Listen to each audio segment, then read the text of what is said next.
Welcome back.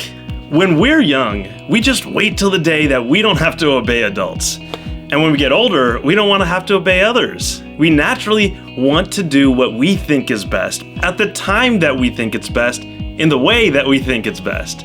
The idea of obedience all throughout our life is not really a pleasant or fun idea. But what if we've been thinking about obedience to God all wrong? Let's check it out. Obedience is doing what you've been asked to do by God or authorities with a good attitude. It's choosing to do what God has asked you to do with a good attitude and to the best of your ability. You don't have to understand in order to obey. You don't have to agree in order to obey. And you don't even have to like what you've been asked to do to obey. When you obey, you're showing that you trust God and that you're willing to follow Him. Check this out. In Matthew 7, Jesus said, "Not everyone who says to me, 'Lord, Lord,' will enter the kingdom of heaven, but the one who does the will of my Father who is in heaven. On that day, many will say to me, 'Lord, Lord, did we not prophesy in your name and cast out demons in your name and do many mighty works in your name?' And then I will declare to them, 'I never knew you. Depart from me, you workers of lawlessness.'"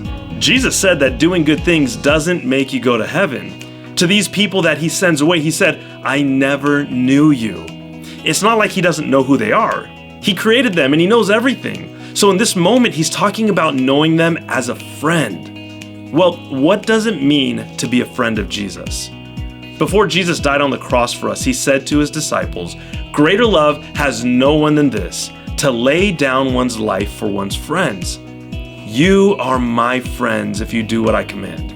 I no longer call you servants because a servant does not know his master's business. Instead, I have called you friends. For everything that I learned from my Father, I have made known to you." Jesus says that we have this special friendship with Him when we do what He commands. This might sound weird to you because it doesn't sound like true friendship if anyone says, "You have to do what I say in order for me to be your friend." But let me show you why it's different with Jesus. Think of this. What if God isn't trying to control us or boss us around? What if He actually knows what's best and He's trying to give us all the best protection and guidance to have the best life possible? Well, that's exactly what's going on. Learning to understand animal communication can be helpful.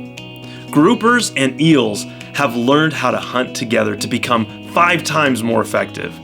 A grouper is a big fish that loves to eat smaller fish as they wander from the crevices of corals. But they can't get into the little nooks and crannies. But guess who can? The moray eel. So groupers have learned to recruit eels as hunting partners. When they find a potential prey hiding in the cracks, it'll come over and shake in a special way to tell the eel to come hunting with it. And the grouper can point to it with its head to the location the eel should go. If the eel scares the fish out, the grouper gets a meal. But other times, the eel will catch the fish and get its own meal. They're both better together. And something more common you might be familiar with is when you see a cobra standing up and spreading out its hood, that it's giving you a warning to back off. If you don't, you might get bit and injected with deadly venom. And it's similar to a rattlesnake that gives a warning with its rattle. In both cases, if you understand the communication, you realize it's saying, "Back off, give me my space, and I won't attack." And look at this. Animals in Thailand and Indonesia were noticed heading out from the coastline before the tsunami hit in 2004. If you're on a beach and see all the animals leaving, they're giving you an opportunity to get out before a tsunami hits. You could look at each of these examples of animal communication and say, "I wouldn't pay attention because I don't want to be bossed around," or "I don't like the feelings of having to follow the instructions of others."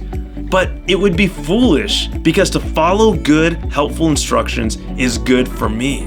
If there was a hot pot with boiling soup in it, I would tell my 5-year-old not to touch it. If she tries to pick it up, it could burn her hands and spill all over her, giving her bad burns on her skin that could send her to the hospital. I wouldn't like it if she tried to pick it up to bring it to me, even if she was trying to do something that she thinks is nice and helpful. The Bible says, "What is more pleasing to the Lord, your burnt offerings and sacrifices, or your obedience to His voice?" Listen, obedience is better than sacrifice, and submission is better than offering the fat of rams. The best way to obey and please God is to see what He says and to do it His way. Perfect obedience is done right away, all the way, with a good attitude and to the best of your ability. Look, it's not easy to obey perfectly, but as we do our best, it pleases God as we trust and obey Him. And by the way, God also asks you to obey the authorities who are in charge of you. This includes teachers and coaches, police, the government, and of course, your parents. So obeying the authorities is also a way of obeying and trusting God. However, if anyone, even an authority figure, ever asks you to do something that's against what God says is right, you can choose to obey God instead of the authority that's asking you to do something wrong. Many people in some countries have been thrown in jail or killed because they chose not to obey the authorities who told them not to read the Bible or talk to God. There are consequences for disobeying authorities, but when people ask you to disobey God, you should always put God first and obey Him, no matter what happens. And as you learn how to listen to God and respond with obedience, you'll strengthen your friendship with Jesus and you'll grow in your spiritual fruits and gifts. How awesome is that? It's safe and good to submit to and obey our awesome God. So remember to keep fueling yourself with God's love and truth.